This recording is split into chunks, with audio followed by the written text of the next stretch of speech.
Bonjour à tous. Nous avons promis de discuter ce matin de la situation de l'ananas pain de sucre, cette fierté béninoise en difficulté actuellement en France.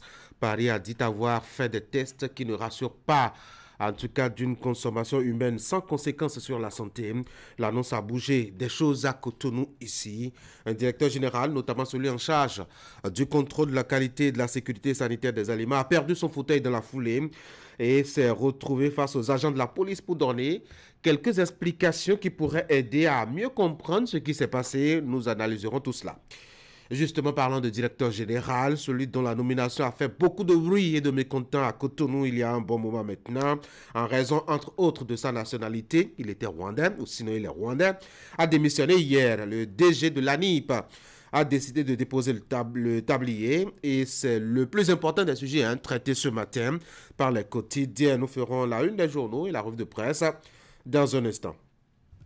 En économie, puisque nous sommes mercredi, nous parlerons des dernières discussions qu'il y a eu autour du budget général de l'État pour son exercice 2025. Jacques Degbé a suivi tout ce qui s'est dit à la dernière rencontre au Parlement entre les députés et les ministres des Finances et de la Justice. Nous dirons deux mots là-dessus à ce propos et il va nous aider justement à avoir une idée plus profane, certes, mais plus précise de tout ce qui a été dit. Bienvenue à tous.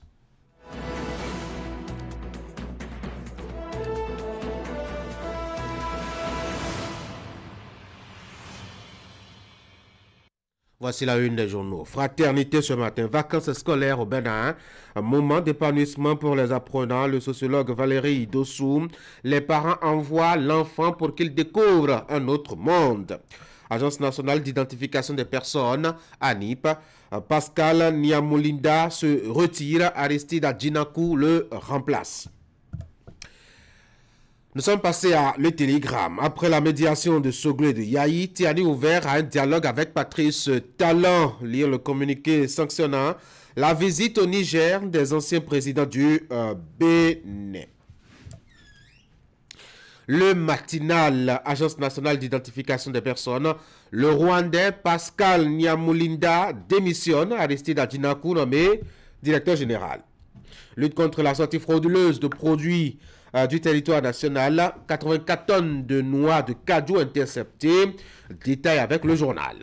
Maté libre, décès de Latif Radji, réaction des démocrates, les droits des détenus bafoués, les cas Madougou et Aïvor évoqués, le parti exige la fin des détentions arbitraires. Pénurie dans l'attaque orale, la population à bout de souffle, nous apprend Maté libre ce matin. Le potentiel grave dysfonctionnement dans les services de l'Agence nationale d'identification des personnes, 10 personnes déposées en prison, le directeur général démissionne. Et puis, comme il le savait, 2 militaires en garde à vue pour vol d'objets à l'ex-Sucomé. Nord-Sud quotidien, BEF, licenciement collectif, les heures chaudes du DG ANIP avant sa démission. La boussole, nous sommes là maintenant avec la boussole, décrispation en vue de la situation entre le Bénin et le Niger. La preuve que Soglo et Yahi doivent laisser la politique. L'autre quotidien, retour rapide à la normale entre le Bénin et le Niger. Les autorités nigériennes favorables à la mise en place d'une commission tripartite. Et puis nous avons distinction au Bénin du Hajj 2024 par le Royaume d'Arabie Saoudite. Imam, alpha, musulmans et non-musulmans de la fondation Malek Rossou dédie la réussite au gouvernement. C'est un titre du quotidien Les 4 vérités. Le routier après la démission de Rwandais à l'ANIP, voici le remplaçant de Pascal Niamoulinda de la tête de l'ANIP. Libération, construction de 3 nouveaux lycées techniques et professionnels, un financement de 30 milliards de francs CFA pour le Bénin. La Nouvelle Tribune, après le rejet des ananas béninois sur le marché français, qui, pour attester de la qualité des fruits, légumes et autres consommés au Bénin, grosse interrogation en tout cas, avec cette curiosité du journal La Nouvelle Tribune. Et voici le soleil bénin. Info chez vous. Cyber-escroquerie, faux profil de talent de Claudine et de Wadaï. Nous pratique à la peau dure. Et puis à Nîmes, le DG rwandais, Nyamulinda, claque la porte. Son remplaçant entre en scène. Fraternité maintenant chez vous pour la deuxième lecture. Vacances scolaires au Bénin, moment d'épanouissement pour les apprenants. Le sociologue Valérie Idossou. Les parents envoient l'enfant pour découvrir un autre monde. Agence nationale d'identification des personnes. Pascal Nyamoulinda se retire. Aristide Adjinakou l'a remplacé. Voilà ce qu'on peut retenir, hein, je dois dire, des quotidiens en l'air une. Dans leur production de ce mercredi 3 juillet 2024, dans Fraternité, vous avez quelques détails, notamment la page 3 hein, liée justement à cette actualité, à la démission, je dois dire, du directeur général de l'ANIP, le Rwandais Nyamulinda est parti, il a déposé le tablier. Aussitôt et dans la foulée, Aristide Adjinakou le remplace. Alors, qu'est-ce qui s'est passé pour que ce changement intervienne aussi rapidement? Ah ben, à cette fraternité, lisez un peu l'article Réflexion qui nous propose quelques lumières sur ce qui s'est passé. C'est un coup de tonnerre hein, à l'Agence nationale d'identification des personnes. Le directeur général a déposé le tablier à la surprise générale. Le Rwandais Pascal Nyamoulinda n'est donc plus à la tête de l'institution en charge des données personnelles des Béninois. Les raisons officielles ne sont pas encore connues. Cependant, des recoupements, il revient que le départ du désormais ex-DG serait dû à la récente suspension des opérations de correction des données nominatives et de la mise à jour du numéro de téléphone servant le registre national des personnes physiques. Qu'est-ce qui s'est passé autour de cela? Fraternité vous aide. Fraternité aussi vous aide hein, à mieux savoir ce que gagne votre enfant en partant passer des vacances un peu loin de son cadre habituel. Sur 2 pages, le journal a interrogé, échangé avec la sociologue qui a proposé ses réflexions. Vous avez donc que d'abord, les vacances, c'est des moments d'épanouissement pour les apprenants. Ça se détend beaucoup. Donc, article constat. Et puis, article réflexion et article interview. Vous avez les échanges avec le docteur Valérie Idossou, sociologue et assistante sociale sur l'envoi des enfants en vacances ailleurs que loin de son lieu habituel. Les parents qui font ça eh ben, permettent à l'enfant de découvrir un autre monde. Souligne donc la sociologue qui a été interrogée. C'est une réflexion assez intéressante et riche. Vous pouvez justement la lire à la page 3 de Fraternité dans sa production de ce mercredi matin. Allez, on va passer maintenant au bulletin de l'information avec une patronne que je ne vous présente plus pour ce matin. Voici donc Ingrid. Ingrid, bonjour. Bonjour Tanguy et bienvenue à tous. C'est vous qui vous présentez le bulletin, l'information ce matin. Hein? Et dans les titres, on a déjà que le colonel Faïzou Gomina prend les rênes de la garde nationale du Bénin. Il succède ainsi au colonel Kodjo François Moussou qui en était le chef depuis 2020, date de sa création. Assiongo Kaya Assiongo nous fera le point de la cérémonie de prise de fonction qui s'est déroulée lundi dernier au camp militaire d'Alada. Sous le vigilant du ministre délégué en charge de la Défense. 293 pèlerins béninois de retour sur la terre natale. Ils ont été accueillis avec respect et solennité par les autorités et leurs proches. Après un voyage spirituel intense, c'est dans la nuit du 1er juillet à l'aéroport international Cardinal Ganting de Cotonou. Les images sont là aussi. Comme vous le voyez, vous aurez des détails à suivre à ce propos. Voici le bulletin.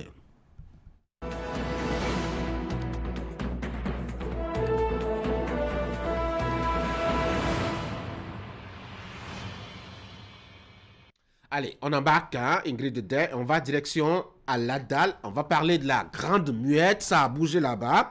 La garde nationale a changé de patron avec la nomination d'un tout nouveau chef d'état-major. Oui Tanguy, ainsi en a décidé le Conseil des ministres du 19 juin 2024. Le nouveau chef d'état-major, le colonel Faïzou Gomina, a pris le commandement lundi dernier lors d'une cérémonie qui s'est déroulée au camp militaire d'Alada. Songbon Kanya Songbon et Rachid Soubérou pour les précisions. Le colonel Faïzou Gomina prend le commandement de la garde nationale au camp militaire d'Alada. En présence du ministre délégué auprès du président de la République, chargé de la défense nationale et du haut commandement militaire, le commandant de l'opération Mirador au Nord Bénin prend donc fonction. À l'occasion, Le nouveau chef d'état-major de la garde nationale se définit déjà les défis à relever. Mon ambition pour cette garde nationale à la tête de cette armée, c'est de faire de sorte à ce que tous ces personnels-là puissent, dans un esprit de fraternité, dans un esprit de cohésion, puissent mener à bien ces missions républicaines qui nous ont été confiées. J'ai fort espoir avec la création, la montée en puissance du groupement de forces spéciales, que dans quelques semaines, dans quelques mois, les résultats au sein de l'opération Mirador vont être plus élevés. La garde nationale qui a vu le jour en 2020 s'est vue assigner des missions précises. Des missions dont est conscient le colonel Fayzou Gomina. La garde nationale qui a été créée en 2020 s'est vue fixer comme tâche, premièrement, la participation aux missions de sécurité interne, de maintien d'ordre. Ensuite, exécuter des missions d'intervention sur terre, air, mer, participer à la lutte contre le terrorisme, et là nous sommes fortement représentés dans l'opération Mirador, participer à la lutte contre le terrorisme, et ensuite, et enfin, je vais dire, exécuter tout type de mission qui pourrait être confiée par le chef d'état-major général. Le colonel Fayzou Gomina remplace le colonel Kodjo François Moussou. Il était le chef du contingent béninois de la MINUSMA, puis jusqu'à sa nomination le 19 juin 2024, le numéro 2 de la garde nationale. Pétri d'expérience, le colonel Fayzou Gomina est disposé à donner le meilleur de lui-même pour des résultats concrets. Le dernier vol de pèlerins pour le compte du Hadj 2024 a foulé le sol béninois. Lundi dernier, à leur descente, les 293 pèlerins à bord de l'avion ont été accueillis par le ministre des Affaires étrangères. Après près de 4 semaines passées en Arabie Saoudite, joie et satisfaction se lisent sur leur visage. Ouliat Sanoussi. À bord de ce vol de la compagnie Turkish Airlines qui atterrit sur le tarmac de l'aéroport international Cardinal Bernardin Ganti de Cotonou à 21h15 dans la soirée du lundi 1er juillet, se trouvent les 293 derniers pèlerins qui ont participé au Hadj 2024. Ils sont accueillis à leur descente par le ministre des Affaires étrangères. On va d'abord rendre grâce à Dieu que le pèlerinage de cette année se soit bien passé. Je pense que c'est d'abord à lui qu'on doit rendre grâce. Ensuite, aux différentes équipes qui ont contribué à l'organisation, la bonne organisation du pèlerinage de cette année. Tout n'a pas été parfait, mais nous pouvons être heureux de voir que les réformes qui ont été engagées par le gouvernement depuis un certain nombre d'années commencent à porter leurs fruits. On va vraiment rendre grâce à Dieu et que tout le monde soit revenu et qui nous apporte aussi les bénédictions de ce pèlerinage qu'ils ont effectué. Après avoir passé près d'un mois en terre sainte d'Arabie Saoudite, les pèlerins béninois sont tous de retour au pays. Le ministre des Affaires étrangères est également satisfait, le Bénin ayant été distingué par l'Arabie Saoudite pour la bonne organisation, la discipline des pèlerins et des convoyeurs et l'engagement des équipes qui étaient sur le terrain pour les accompagner et faire en sorte que le pèlerinage de cette année soit une réussite. On va remercier Dieu aussi que les pertes en vies humaines qu'on a pu constater au niveau d'autres pays ne nous aient pas frappés. Nous avons perdu un de nos compatriotes. C'était simplement quelqu'un qui ne s'est pas bien senti dans son logement en fait. Donc on va rendre grâce à Dieu et on va essayer de s'améliorer les années prochaines pour faire en sorte que le pèlerinage du Bénin soit toujours l'un des meilleurs pèlerinages de la sous-région ouest-africaine. Au dire des pèlerins, Dieu les a soutenus lors de ce voyage et a également soutenu leurs autorités et tout le peuple béninois, raison pour laquelle ils expriment leur reconnaissance et gratitude au président Patrice Talon et à son gouvernement. Le Hadj s'est très bien passé et vous savez ce qui s'est passé. Le Bénin a été distingué comme deuxième pays pour le prix Labik. C'est un prix particulier que l'Arabie Saoudite décerne aux pays qui ont observé les règles dans l'organisation du Hadj en Arabie Saoudite. Nous sommes très satisfaites parce que l'effort a fini par le réconfort. On a été primés et on remercie Dieu, on lui rend grâce. Nous remercions d'abord Allah, subhanahu wa ta'ala, qui nous a permis de faire le voyage, qui nous a permis de faire le pèlerinage et de revenir sain et sauf. Ça, c'est vraiment une grâce. Le message que je voudrais adresser à l'endroit du gouvernement, c'est de les remercier d'abord pour tout ce qu'ils ont fait pour que ce Hajj ait eu lieu dans de bonnes conditions. Et je les encourage pour que les fois à venir, ça soit encore plus amélioré.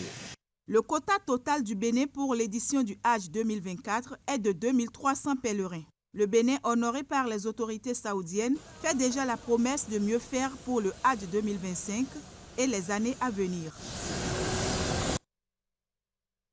Les communes de Cotonou, Agégué et Dassazoumé sont en pole position pour abriter les travaux du projet d'élaboration du bulletin communautaire de performance des objectifs de développement durable. C'est une initiative du réseau des ONG pour les objectifs du développement durable avec l'appui de l'Association nationale des communes du Bénin et le gouvernement béninois. Le lancement a lieu hier à Cotonou. Teddy Goudalo. À cette cérémonie de lancement du projet d'élaboration du bulletin communautaire de performance des objectifs de développement durable, tous les acteurs impliqués, il prend en compte le secteur de l'éducation et sera exécuté dans les communes de Cotonou, Agégué et Dassazoumé. C'est grâce à l'appui des ministères des enseignements maternels et primaires, puis des enseignements secondaires, techniques et de la formation professionnelle. Une éducation inclusive, équitable et de qualité pour tous et toutes ne constitue pas seulement un droit humain inaliénable, mais elle est aussi le gage d'un développement harmonieux et durable de nos sociétés et de la stabilité de nos pays. Le bulletin communautaire de performance facilite l'entente et la compréhension entre les prestataires et les usagers ou bénéficiaires des services publics autour des défis à relever. Il contribue également à l'amélioration de la gestion, de la qualité des services et par conséquent de la prestation générale des services. Le bulletin communautaire de performance des objectifs de développement durable, initié par l'ONG Road, est un outil d'évaluation des cibles ODD spatialisées à travers l'implication des acteurs de l'offre et de la demande des services publics locaux. Le BCP-ODD constitue par ailleurs un instrument d'autonomisation communautaire axé sur le suivi des objectifs de développement durable. Donc, le présent lancement de cet atelier se justifie pleinement.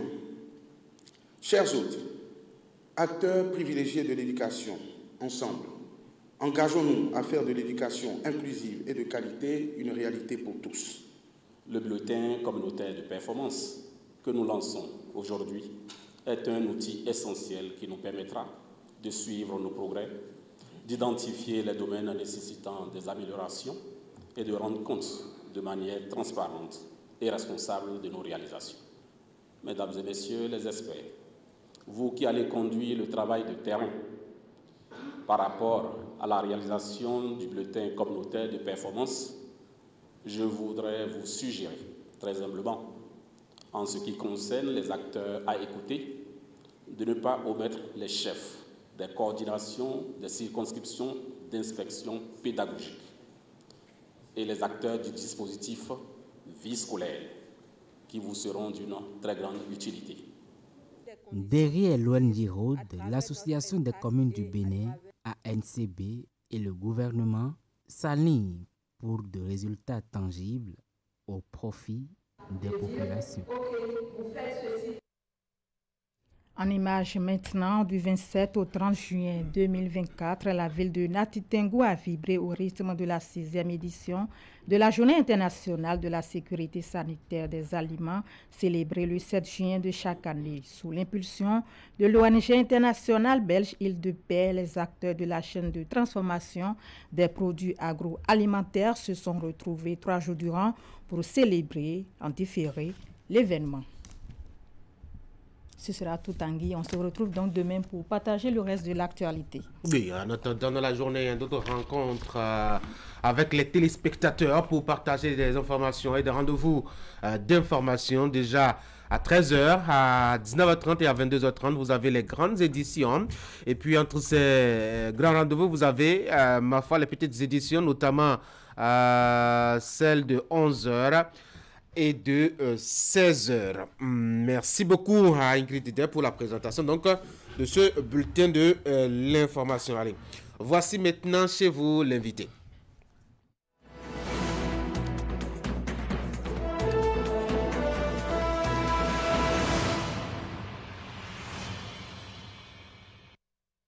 En attendant de vous présenter notre invité, je vous rappelle que tout à l'heure, on aura nos discussions avec les débatteurs. On va évoquer, comme promis hier, l'actualité liée justement à cette situation concernant l'ananas pain de sucre, la marque du Bénin, la fierté du Bénin. En France, quelques échantillons ont été retirés du marché. Qu'est-ce qui s'est passé en tout cas pour ce qu'on apprend de façon officielle là-bas? En matière donc de qualité, il y a quelques réserves à porter, en tout cas pour ce qui concerne la consommation en toute sécurité pour la santé humaine. Conséquence, à Cotonou, les lignes ont bougé. Le directeur de l'ABSA, l'agence béninoise de la sécurité sanitaire des aliments, a été suspendu et convoqué devant, je dois dire, la police pour enfin donner quelques explications. On verra bien, en tout cas, quelle analyse feront les débatteurs qui passeront par ici tout à l'heure. Je vous rappelle aussi qu'on aura le rendez-vous avec Ali Moumouni tout à l'heure. On fera le tour de l'actualité des sports ce matin. Et puis le rendez-vous économie avec Clément Dégué. Lui, il sera au téléphone depuis Paracom. Avec lui, on va parler des discussions qui ont eu cours la semaine écoulée au Parlement autour donc du budget général de l'État pour son exercice 2022-2025. Voici notre invité ce matin. Il s'appelle Damien Arwandokun, il est coordonnateur national du réseau LJLB. Le LJLB, c'est le réseau des jeunes leaders du Bénin. Monsieur Arwandokun, bonjour. Bonjour, monsieur Tanguy. Bienvenue sur Actu Matin. Ravi d'être dans vos bleds ce matin. Alors, c'est un honneur de vous voir passer par ici. Alors, que fait votre réseau concrètement, le réseau des jeunes leaders? Bon, merci une fois encore de me donner cette opportunité de nous exprimer une fois encore sur notre réseau. Et en effet, le réseau des jeunes leaders du Bénin, qui est né il y a je dirais pratiquement un an, est un réseau qui promet l'excellence en politique. Okay. Parce que vous n'êtes pas sans savoir que depuis 1990 jusqu'à nos jours, il y a des pratiques politiciennes que nous observons dans la chose politique. En tant que jeunes, nous nous sommes donc regroupés dans un creuset pour faire donc un diagnostic. Et le diagnostic que nous avions fait, c'est que nous voulons désormais changer donc les donnes dans la chose politique. Vous n'êtes pas sans savoir que la jeunesse béninoise, dans sa globalité, elle est suscitée à la veille des élections. Mais pourquoi chaque fois et toutes les fois que c'est à la veille des élections que cette jeunesse qui a été longtemps marginalisée, maltraitée, j'allais dire, pourquoi elle est toujours sollicitée à la veille des élections? Puisqu'elle répond toujours elle aussi. Elle répond naturellement, mais il va falloir quand même que nous, en tant que jeunes, nous puissions vraiment contribuer efficacement au développement donc de notre pays. Et c'est fort de cela que nous nous sommes regroupés dans un creuset qu'on appelle RJLB, Réseau des jeunes leaders du Bénin, pour nous faire connaître et être au cœur donc de l'actualité politique. Alors, vous parlez de pratiques politiciennes, de quoi parlez-vous? Bon, les pratiques politiciennes, c'est ce que vous connaissez, parce que aujourd'hui, vous n'êtes pas sans savoir que les jeunes sont utilisés à des fins électoralistes. Et une fois les élections terminées, ces jeunes sont rangés donc dans les tiroirs. Et des jeunes qui ont mouillé le maillot, qui ont milité, et pour qu'un député, un président, un maire soit donc élu à la magistrature suprême ou fort de tout cela, juste après ça, on oublie la jeunesse. Est-ce que c'est la faute à ces acteurs politiques ou c'est la faute à la jeunesse? Non, je pense que la responsabilité se partage. Oui. D'une part, c'est la faute à nous-mêmes en tant que jeunes, et d'autre part aussi, c'est la faute à nos aînés. Nous-mêmes, parce que en tant que jeunes, il est souvent difficile de se regrouper dans un creuset. Et vous n'êtes pas sans savoir quand même que quand on est jeune et qu'on est dans un parti politique ou un mouvement politique, et on a souvent ce qu'on appelle, il nous faut des financements pour pouvoir animer les mouvements ou les partis politiques. Et ce qui fait déjà la particularité donc de notre réseau RJLB par rapport aux autres réseaux, c'est que chose formidable, chose ahurissante, c'est que entre nous-mêmes, nous cotisons. Et il est bien vrai que vous ne verrez pas souvent dans les mouvements politiques et que des jeunes qui sont, c'est vraiment rare, que des jeunes qui ont donc vraiment des ambitions, des objectifs pour pouvoir donc servir leur pays, se regrouper dans un creuset sans un rond des hommes politiques. Un jeune qui a travaillé, qui a milité, qui a sué pour faire venir ou pour faire élire un président, qu'est-ce qu'il a à attendre quelque chose de ce président? Il vaut mieux aller travailler, créer une entreprise, travailler, contribuer au développement de son État. Donc pourquoi est-ce qu'il a à attendre quelque chose de ce président qui est élu? Mais c'est naturel. Ah oui? C'est naturel parce qu'un président ne vient pas ex nihilo au pouvoir. Oui, ça c'est clair. Un président vient toujours au pouvoir par une force politique. Oui. Et quand vous venez au pouvoir par une force politique, du coup, vous devez travailler avec des gens politiques, des gens qui vous ont aidé à céder à la magistrature suprême. Et il n'y a rien de cohérent là. Oui, mais quand on ne vous a pas appelé, ce n'est pas un crime non plus, parce que on est 13 millions de Béninois. Si par exemple 5 millions travaillent à ce que je vienne au pouvoir, je ne peux pas nommer toutes les 5 millions de personnes, par exemple. Alors quand je n'ai pas nommé quelqu'un d'entre... Enfin, certaines personnes d'entre elles, elles devraient quand même pouvoir aller trouver un travail et travailler à faire développer le blé et accompagner l'action de développement du Bénin. Je suis entièrement d'accord avec vous.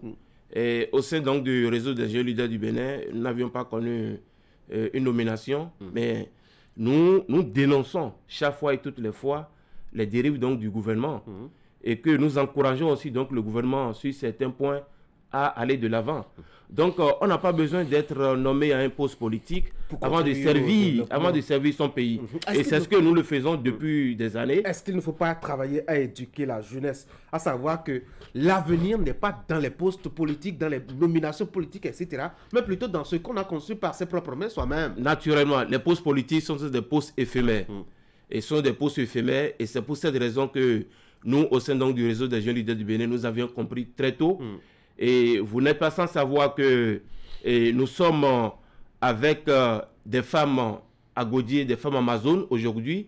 Nous avions installé une ligue donc des émidiamans du réseau sur toutes les terrains du territoire national et que nous donnons donc des formations à ces femmes Amazon. Nous descendons sur le terrain pour leur apprendre par exemple des petites activités rémunératrices de revenus et c'est ce à quoi nous nous attelons depuis des années et que le réseau donc des jeunes leaders du Bénin et a aujourd'hui quand même étalé cette tentacule sur toutes les terrains du territoire national, c'est-à-dire dans les 12 départements et dans les 77 communes. Donc, et nous restons sereins et que nous travaillons en notre sein pour pouvoir quand même contribuer effectivement au développement donc, de notre cher pays, le Bénin. Quels sont les résultats de vos actions là maintenant? Les résultats de nos actions, c'est que aujourd'hui, comme par exemple, si vous allez dans n'importe quelle commune ou dans n'importe quel département donc, du réseau, le réseau est connu, le réseau des jeunes leaders du Bénin est connu. Nous avions formé aujourd'hui plus d'une centaine déjà de femmes dans quelques marchés donc, de Cotonou et sa périphérie pour de petites activités rémunératrices de revenus. Donc c'est ce que nous avions aujourd'hui à notre actif et nous discutons avec les émidiamans parce que vous n'êtes pas sans savoir que les émidiamans constituent vraiment une classe sociale un peu aux oubliettes, j'allais dire, en griffe. Donc il va falloir aussi, nous avions un bon projet avec ces émidiamans afin vraiment qu'ils se retrouvent vraiment en tant que Béninois pour aussi, d'autre part, contribuer au développement donc, de leur cher pays, le Bénin. Donc vous êtes dans le champ politique depuis un bon bout de temps maintenant. Comment voyez-vous les réformes, notamment dans le champ politique? Je veux parler même de la configuration partisane du Bénin aujourd'hui. Bon, je pense que d'abord, les réformes, c'est à l'actif du gouvernement, à l'actif de l'exécutif. Et il faut féliciter le gouvernement qui est en place parce que vous n'êtes pas sans savoir que c'est difficile les réformes. c'est très difficile, j'allais dire pratiquement, parce que ça bouleverse les attitudes, ça bouleverse les comportements. Mais si nous prenons aujourd'hui la réforme, la grande réforme, la réforme donc des réformes, qui est donc celle donc du système partisan, comme je l'ai toujours dit sur des plateaux techniques, le Bénin, nous sommes à l'initiation donc de cette réforme et que nous sommes en train donc de faire du chemin par rapport donc à cette réforme. Mais il faut noter quand même que cette réforme, jadis, n'est pas parfaite. Il faut l'améliorer avec le temps. Qu'est-ce qu'il faut améliorer? Il faut améliorer beaucoup de choses dans cette réforme. Par exemple, la transhumance en politique. Vous pensez qu'on peut l'améliorer comment? Enfin, ce problème, comment est-ce qu'on peut le régler vraiment? Non, mais on peut le régler juste par des lois. Une loi? Oh, bien Vous sûr. pensez qu'une loi peut limiter quelqu'un? Bien sûr, bien sûr. Comment vous savez, dans les grandes démocraties, et quand vous appartenez, vous appartenez à un parti politique, vous militez pour le parti politique durant toute votre vie. Vous n'aviez pas le droit de démissionner parce que, bon, vous êtes lésé à un moment donné dans votre propre formation politique. Même quand le parti est mal gouverné, même quand le parti échoue tout le temps aux élections, même quand le parti est paternaliste, même quand le parti est dirigé par un seul clan, même quand la corruption est à haut dos dans le parti, je dois mourir dans le parti. Il faut dénoncer. Oui. Vous dénoncez et vous faites donc des approches de solutions. Mais quand vous faites des approches de solutions une fois, 2 fois, 3 fois, je pense que ça ne va pas quand même tomber dans les erreurs d'un sourd. Ceux qui ont donc la lourde responsabilité de gérer donc ces partis sont donc dans l'obligation de vous appeler afin que les choses changent.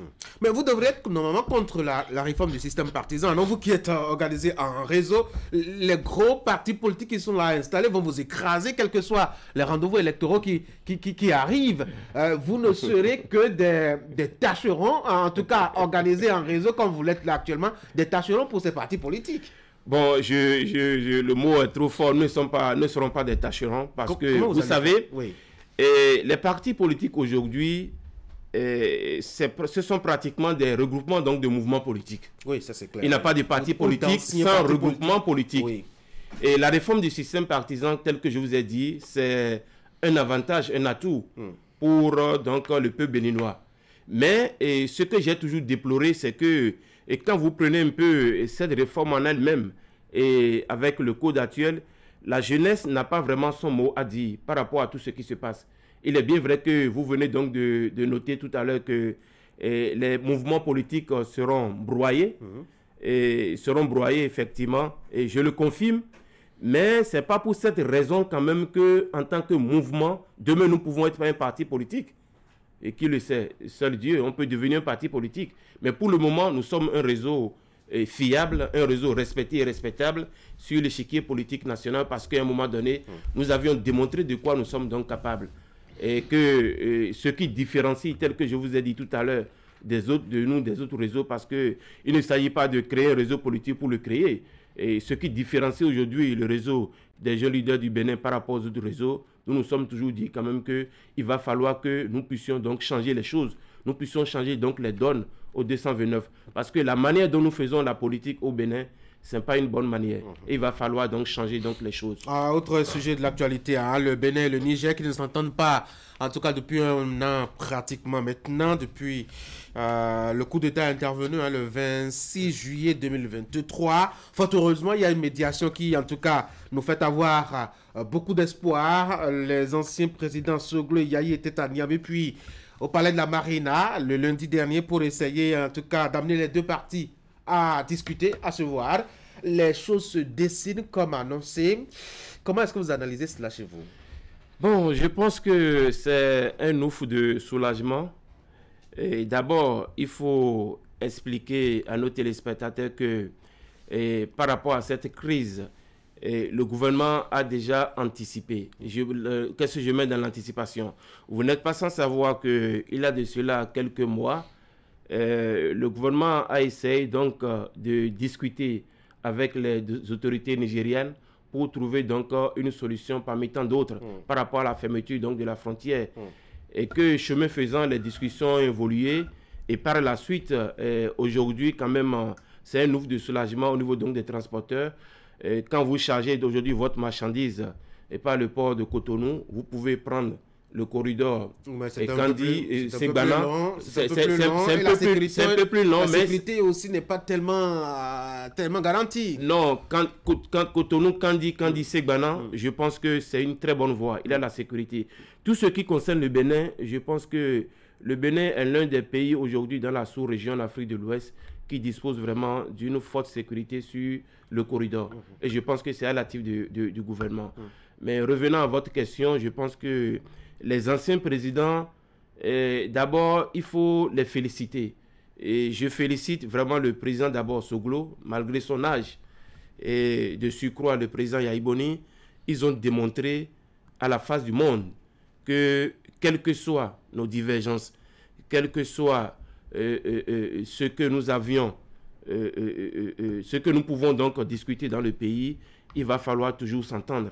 Et que leur visite au niveau donc des autorités donc du Niger, je pense que c'est une très bonne chose et que déjà nous pouvons commencer par donc il est bien vrai qu'il a déjà un début de solution à travers la commission tripartite. C'est une bonne chose.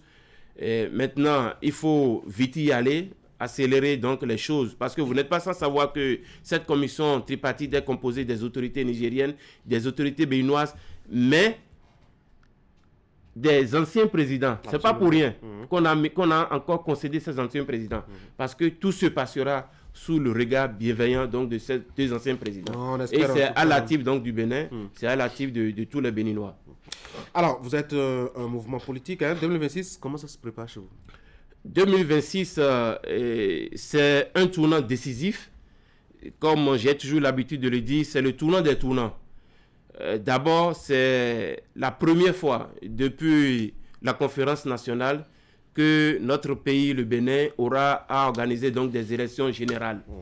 Et fort de tout cela, il va falloir quand même que les mouvements de jeunes, les partis politiques, et les mouvements qui veulent accéder donc à la magistrature suprême se commencent donc par mener donc des réflexions.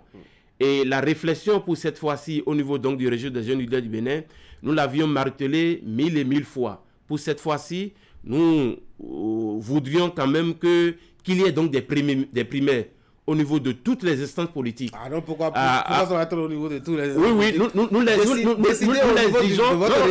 Pas nécessairement au niveau de notre réseau. Pas nécessairement au niveau de notre réseau. Oui. Nous voudrions vraiment que cela soit vraiment étalé à toutes les autres formations politiques. Pourquoi?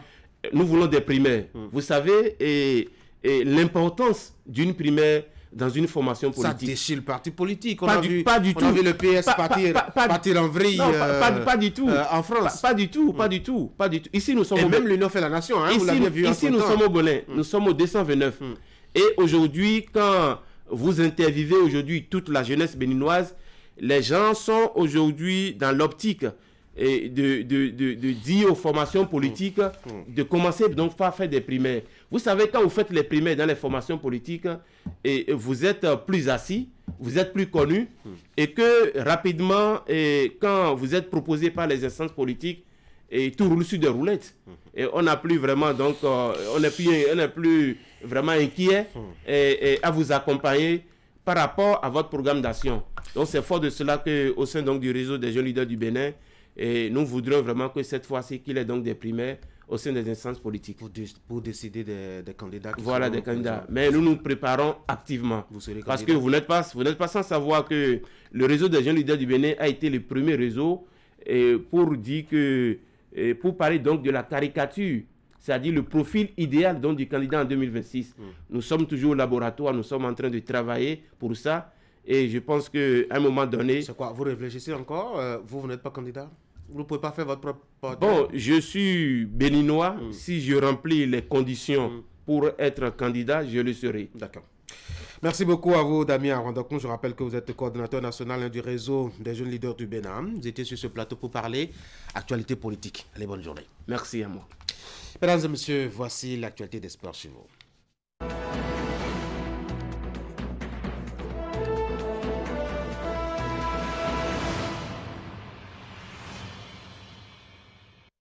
Et donc, les sports avec Ali Moumouni. Ali, bonjour.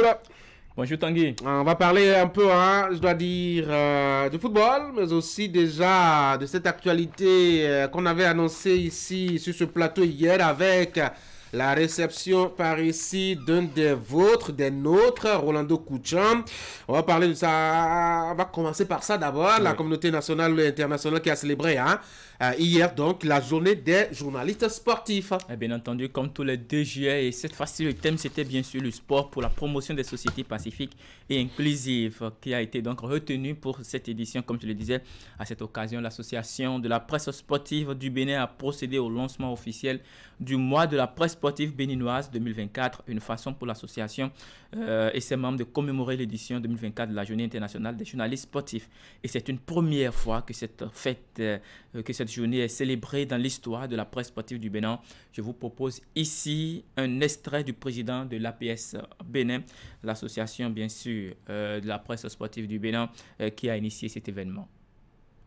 En ce jour spécial, je voudrais saluer le travail de tous les journalistes sportifs du Bénin, passés et présents.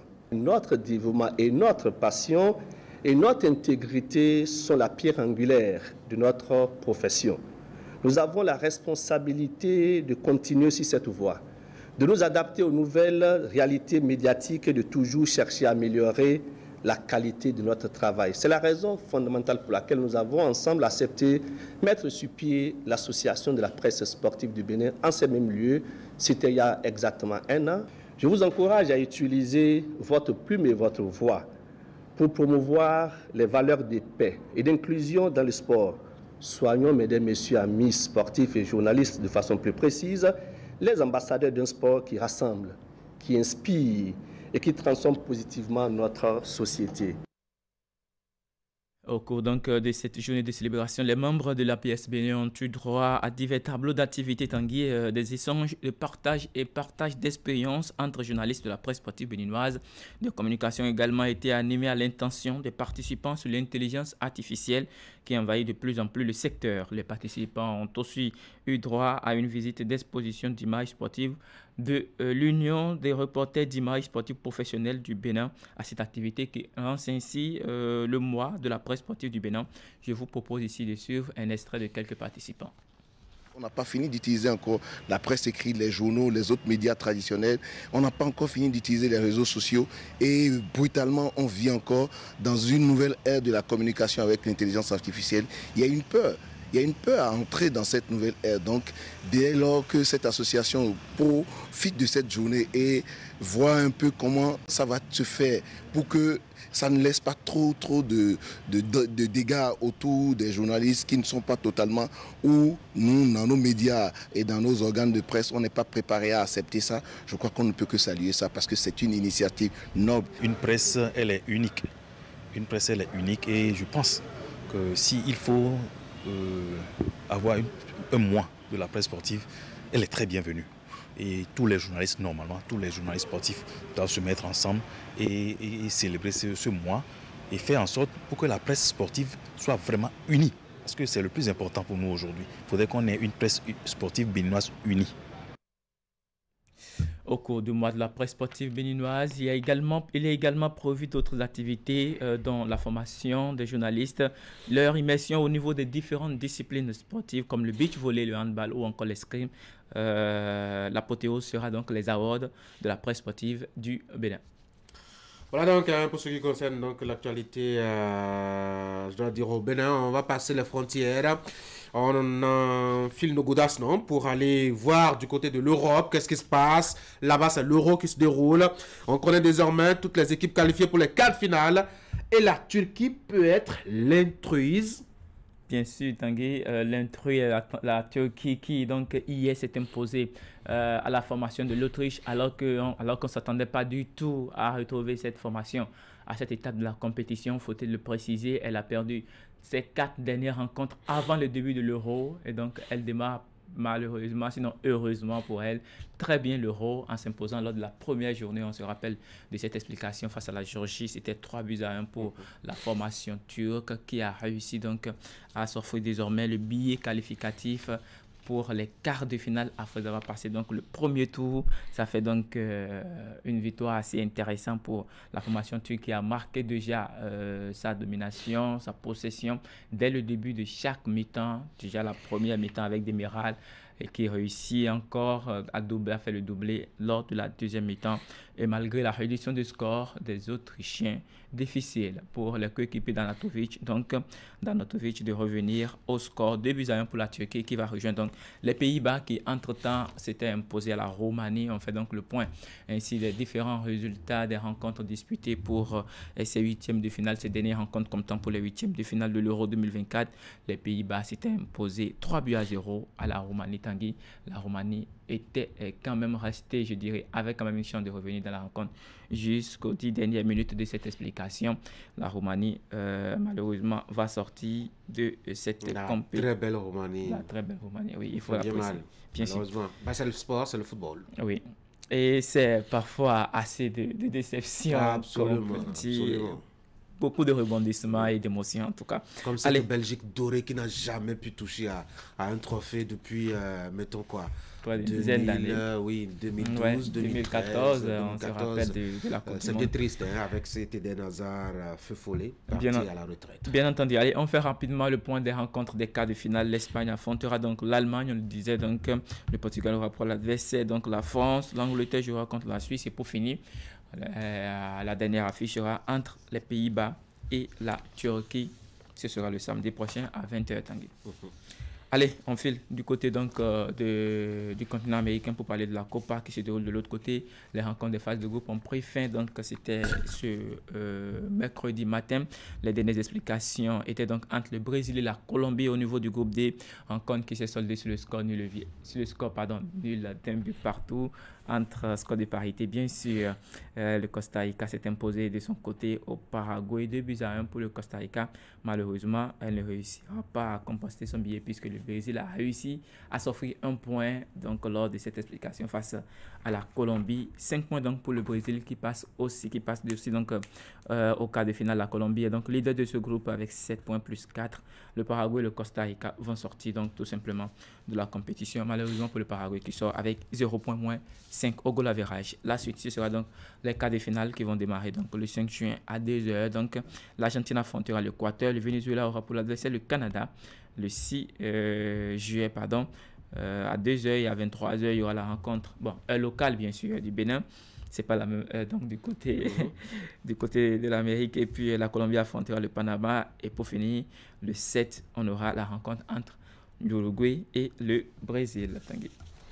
Voilà donc, on va dire le tour ainsi fait de l'actualité des sports ce matin. Je rappelle qu'on a parlé un peu de cette journée qui a été célébrée au Bénin. Il s'agit de la journée internationale des journalistes sportifs. On en a parlé avec cette activité donc de la pièce Bénin. Vous avez pu suivre son président et quelques membres ayant participé à la cérémonie de lancement. On a pu faire un tour en Europe pour voir un peu les affiches qui s'annoncent pour ce qui concerne les quarts de finale et surtout les derniers résultats concernant les huitièmes de finale. Et puis on est allé en Amérique. Dis donc, on a fait tous les continents pratiquement. Ouais. Merci beaucoup Ali, passez une bonne journée. Merci. Mesdames et messieurs, Jacques Degbé a déjà décroché notre appel ce matin. Voici Économie.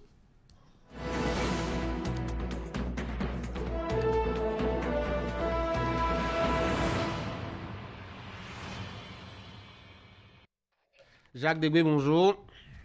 Bonjour Tanguy, bonjour Kanatura Bénin. Alors, ce matin, on va s'intéresser un peu aux discussions qu'il y a eu entre les députés à l'Assemblée nationale et les ministres Wadaïn de l'économie et de Tchenou, garde des Sceaux. C'était à propos justement du budget général de l'État pour son exercice 2025. Il y a eu donc des discussions au sujet des prévisions budgétaires, Jacques.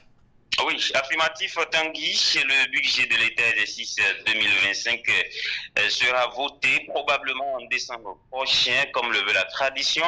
Mais les préparatifs pour ce vote commencent un peu plus tôt dans l'année, ceci conformément aux dispositions de la loi organique numéro 2013-14 du 27 septembre 2013 relative aux lois de finances, qui stipule en son article 59 que le débat d'orientation budgétaire, le DOB, à l'Assemblée nationale a lieu au plus tard à la fin du deuxième trimestre de l'année. Et en respect de cette disposition légale que le gouvernement a entretenu les députés le vendredi 28 juin dernier au palais des gouverneurs à Porto Novo sur les prévisions budgétaires pour l'année 2025. Deux membres de l'exécutif étaient pour l'occasion à l'hémicycle. Le ministre d'État, ministre de l'économie et des finances, Romuald Wadagni, tout logiquement, et son collègue de la justice et de la législation, Yvon Detino. Mais c'est d'abord le président de la commission des finances et des échanges du Parlement, l'honorable Gérard Benonchi, qui va présenter le rapport de la commission qui se résume en trois parties: la situation économique et financière sur la période 2021-2023, les perspectives économiques et financières sur la période 2025-2027 et enfin les discussions et recommandations sur la base des orientations économiques du gouvernement et tenant compte de l'exécution à fin mars 2024 du budget 2024. Le taux de croissance de l'économie béninoise devrait atteindre cette année 6,6% contre 6,5% en 2023 et 6,3% en 2022. Une performance qui découle de plusieurs facteurs, notamment la bonne conduite du programme économique et financier avec le Fonds monétaire international, le FMI, le développement du secteur industriel dont l'objectif est de poursuivre la remontée des chaînes de valeur pour une transformation locale des produits agricoles et non agricoles. On citera toujours un exemple, la zone industrielle de Glodigué, le tout dans un contexte caractérisé par une économie forte et résiliente. Les avancées notées sont renforcées par des actions de diversification de l'économie, la modernisation des régies financières, l'amélioration des capacités de production et la productivité de l'économie. Voilà donc en résumé les prévisions budgétaires de l'exécutif pour l'année 2025, une vision qui a été exposée aux élus du peuple vendredi dernier. Ah oui, ces élus du peuple qui ont écouté religieusement et qui ont aussi poussé des curiosités en posant des questions, mais surtout en proposant quelques idées, Jacques. C'est pourquoi on parle de débat d'orientation budgétaire, Tanguy, histoire d'avoir un budget qui reflète réellement la conjoncture économique actuelle et future en décembre prochain. Cette partie discussion est la belle et bien eu lieu au palais des gouverneurs à Porto Novo. Les députés ont surtout invité le gouvernement à prendre en compte les différentes préoccupations et recommandations de l'Assemblée nationale prochainement au moment de l'élaboration du budget proprement dit. Justement, en ce qui concerne les recommandations, les parlementaires ont invité l'exécutif à faire un état des lieux de l'emploi au Bénin afin de définir une politique adéquate d'insertion des jeunes diplômés, notamment ceux des lycées techniques agricoles, à impliquer les PME, les petites et moyennes entreprises, dans le processus d'acquisition des matériels et commandes informatiques, consommables informatiques, de réaliser un audit au niveau de la CIRAT, la Société des infrastructures routières de l'aménagement du territoire. Les députés exhortent également le gouvernement à créer un fonds de soutien aux agriculteurs en cas de catastrophe naturelle, à réviser, suivant les standards de la sous-région, le prix de location du mètre carré du parking aéroportuaire afin de réduire le coût des billets d'avion, à renforcer la veille stratégique pour faire face aux chocs exogènes avec les pays frontaliers. Voilà entre autres recommandations faites par les députés à l'exécutif, histoire d'avoir donc un budget qui reflète, comme je le disais, la réalité économique du pays. Bon, là maintenant, on passe au vote en décembre, non, Jacques? Oui, la suite, c'est que l'exécutif va analyser les différentes propositions qui lui sont faites par le Parlement et intégrer ce qu'il est possible d'intégrer dans la loi de finances, c'est-à-dire le budget. Donc, le projet de loi de finances de l'année 2025 sera ensuite déposé sur le bureau de l'Assemblée nationale au plus tard, une semaine avant l'ouverture de la session budgétaire. La session budgétaire qui intervient globalement, généralement, lors du dernier trimestre de l'année, le vote du budget équilibré en dépenses et en recettes est effectué au plus tard à la clôture de la session budgétaire, avait dit en décembre donc. Si l'Assemblée nationale ne s'est pas prononcée à la date du 31 décembre au plus tard, les dispositions du projet de loi de finances peuvent être mises en vigueur par ordonnance. Tout ceci est prévu par la loi organique numéro 2013-14 du 27 septembre 2013 relative aux lois des finances. Jacques Débé, merci beaucoup. Merci à vous. Bonne journée. Voilà, nous sommes retour à Cotonou maintenant. On va marquer la pause, le temps d'installer nos débatteurs.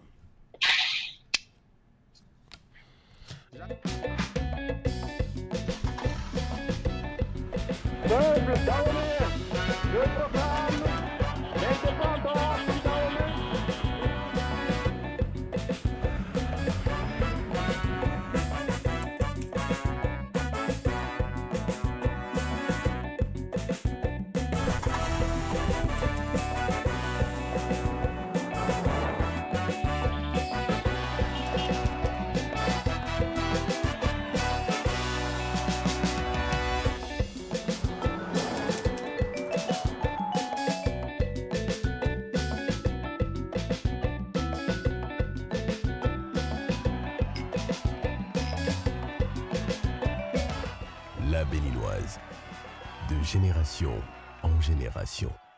Qualité Sobebra.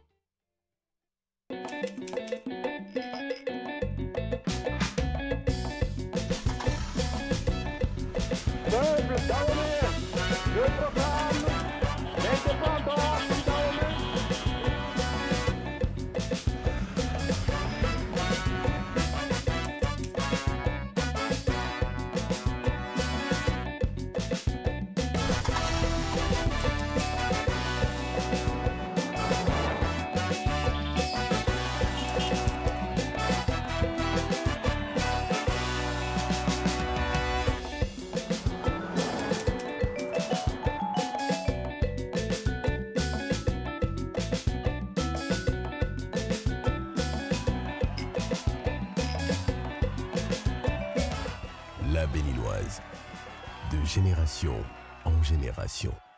Qualité Sobebra.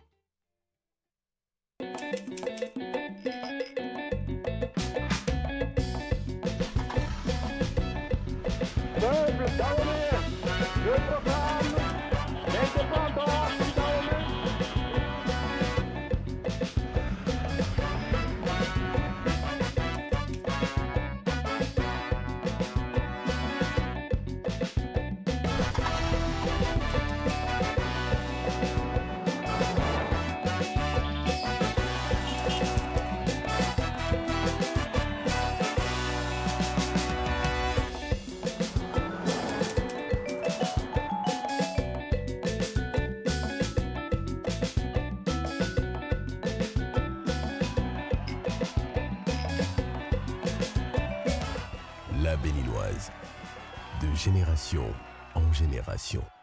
Qualité Sobebra.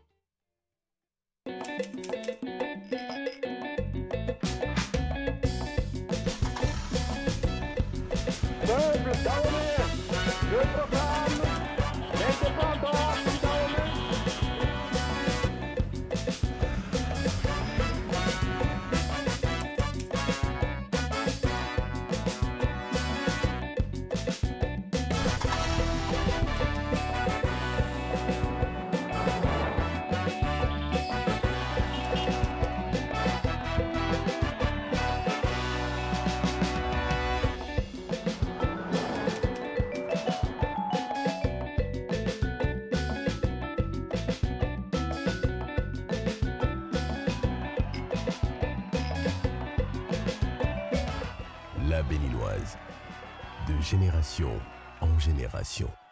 Qualité Sobebra.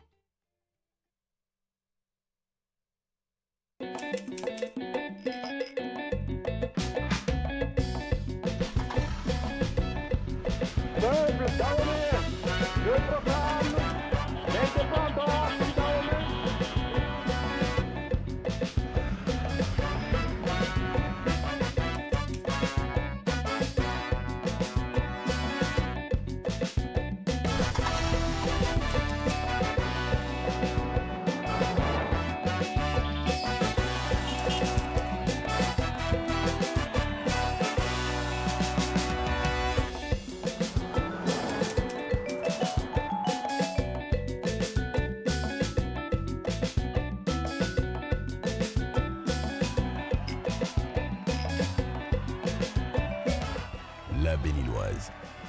De génération en génération. Qualité Sobebra.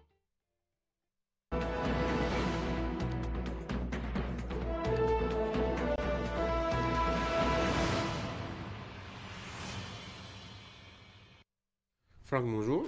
Bonjour. William, bonjour. Eric, bonjour. Bonjour, Tony. Alors, on s'était promis de parler de notre ananas hier, d'en parler ce matin. Donc, nous y sommes.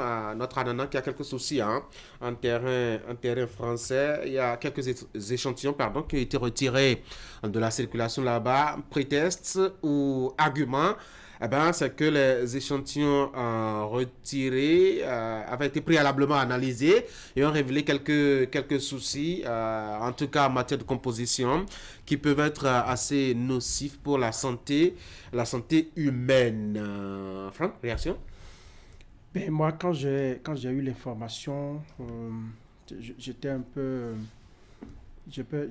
triste et un peu dépassé à la fois parce que, vous savez, ça n'est plus une affaire d'individu. Quand on parle de label d'un pays, c'est tout le pays qui est en train de défendre et son image et les ressources qu'il peut engranger dans une telle transaction, dans un tel commerce.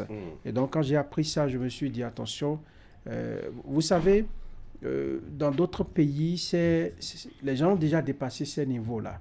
Si bien que quand ça arrive et des situations du genre arrivent, c'est un peu difficile à digérer pour ces pays. Depuis, moi, j'ai jamais entendu ça. Et comme quand c'est arrivé, je l'ai appris, j'ai dit, il y avait quand même un travail qui se faisait. Donc, au niveau de la chaîne qui assure le suivi de ces produits-là, de la plantation jusqu'à la maturité, jusqu'à l'exportation, ça veut dire qu'il y a un travail qui se faisait. Et donc, au niveau de la chaîne de suivi, un maillon a dû faire défaut. Donc, c'est un peu dommage. Et aujourd'hui, ça nous pénalise tout simplement parce que de l'autre côté où les gens veulent consommer notre ananas qui était très prisé, on est en train de rejeter cela. Bon, ce sont des choses qui peuvent arriver puisque dans ces mêmes pays, parfois, vous entendez des choses inimaginables où on vous dit il y a eu erreur de ci ou de ça. Donc, ça peut arriver seulement que ça pouvait être évité.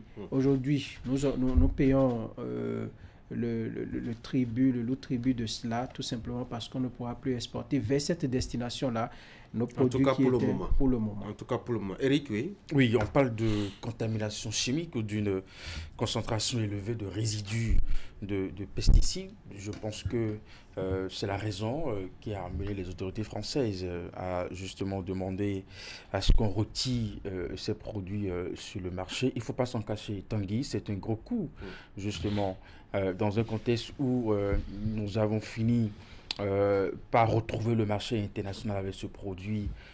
N'oublions pas que ces dernières années, le gouvernement a vraiment mis l'accent sur l'exportation de nos produits à l'échelle internationale. J'ai vu des images du ministre Wadayi, du ministre des Affaires étrangères en Chine, justement, pour présenter notre ananas, justement, aux Chinois. Et donc aujourd'hui, cela arrive dans un contexte où nous avons retrouvé une certaine confiance dans la qualité de nos produits à l'exportation, avec ce qui se fait également du côté de la GDIZ, et qu'on se retrouve véritablement dans une telle situation, c'est un gros coup. Et je pense qu'il faut davantage revoir toute la chaîne de production et veiller véritablement à ce que de pareilles situations n'arrivent plus jamais. Parce que quand ça se joue de cette façon sur le marché international, d'abord, c'est l'image du pays, mais cela peut avoir un effet de contamination sur les autres produits de bonne qualité, n'est-ce pas, dans d'autres pays. Absolument. Il suffit seulement qu'on fasse un lien entre peut-être le cajou que nous exportons aujourd'hui ailleurs, dans d'autres pays, et qu'on dise que non, ça vient du Bénin, et rapidement, voilà, on peut faire un lien et exprimer certaines réticences. Je pense qu'il faut rapidement trouver les moyens de regagner la confiance de ce marché français. En quoi faisant, je n'ai pratiquement aucune idée. Il faut sans doute espérer que le temps puisse faire son effet pour qu'on puisse relancer la machine. Voilà une filière qui, de base, était circonscrite à une petite région du Bénin, le plateau d'Alada, que le Bénin a travaillé à diversifier dans le temps sur l'étendue du territoire national. Voilà une filière qui nous était profitable, mais au rabais, que nous avons travaillé à rendre filière d'exportation. Nous avons investi de l'énergie, de la technicité aussi, de la technologie aussi par endroits pendant des années. En 15 ans, le Bénin a multiplié par 10 sa production d'ananas, notamment notre label, le pain de sucre. Et voilà un énième coup, parce que ce n'est pas le premier. Souvenez-vous, en 2017, notre ananas a été interdit d'accès au marché de l'Union européenne. On a dû battre les pieds et les mains pour en arriver à des solutions palliatives qui, entre-temps, ont permis de réduire les résidus chimiques décriés par l'Union européenne, parce que c'est peut-être une petite partie de l'ananas béninois qui va sur ce marché, mais les spécialistes vous diront que c'est cette exportation qui est la plus rentable dans la filière. L'ananas va très peu là-bas, mais c'est assez coûteux et c'est intéressant. Et parce que sur le marché de l'Union européenne, les gens aiment l'ananas à la coloration jaunie, nos producteurs ont inventé toutes les techniques pour jaunir la couleur de l'ananas au détriment de la qualité du produit. Et ça nous a coûté par le passé. 2021-2022, des solutions, ils ont été même au Ghana, ils ont pris beaucoup d'initiatives pour enrichir l'ananas à la production, tout en évitant le carbone. J'ai couvert récemment l'invention d'un carbonisateur de type beaucoup plus écologique. Bref, ils n'ont pas manqué de stratégie et de réflexion, nos agronomes, nos chercheurs, depuis tout ce temps, pour que le label demeure. Depuis quelques années, 2 ou 3 ans que nous sommes retournés sur le marché de l'Union européenne. Entre-temps, nous avons conquis aussi un gros nouveau marché, le marché chinois, sur lequel le produit est aussi prisé. Un produit que vous labellisez et pour lequel vous faites des avancées comme ça, des failles, de l'inattention, de la légèreté pour en arriver à retirer des échantillons, sinon on ne sait pas quelle quantité, l'estimation pourrait davantage nous situer, à retirer des rayons des supermarchés français, et ça va faire tache d'huile, hein, rassurez-vous, dans tout lieu, ça va s'enchaîner peut-être, et des contrôles spécifiques iront vers l'ananas béninois. Attention à ne pas faire 2 pas en avant, 2 pas en arrière.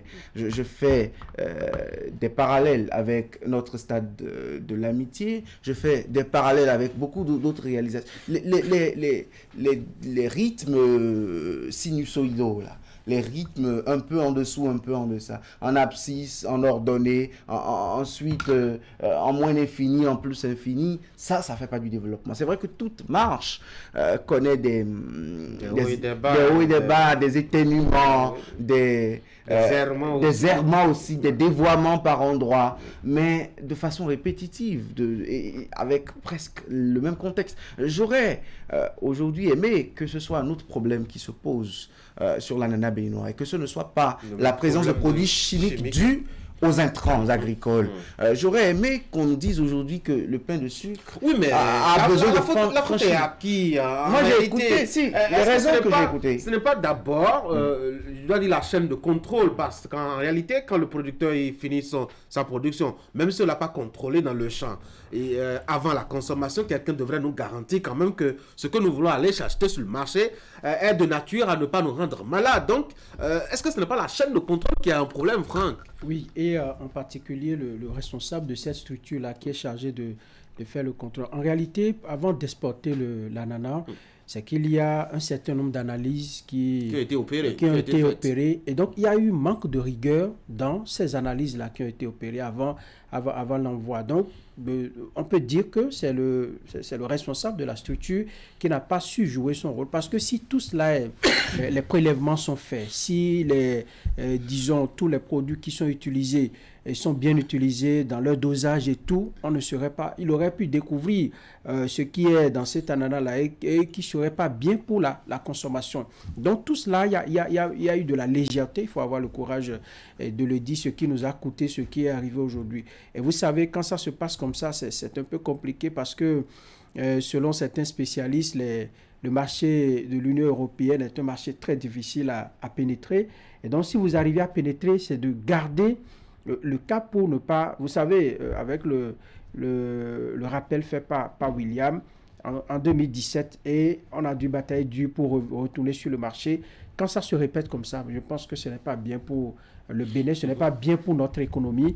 Et donc, il va falloir maintenant rassurer davantage les autorités, parce que dans ces pays-là, vous savez, lorsque on sait que ça va toucher la santé humaine, c'est un peu compliqué.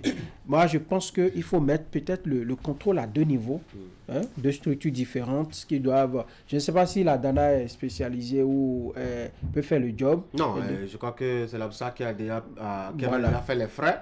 Eric, le directeur qui a dû répondre à quelques questions des flics. Je pense que c'est toute la chaîne de production qu'il faut questionner.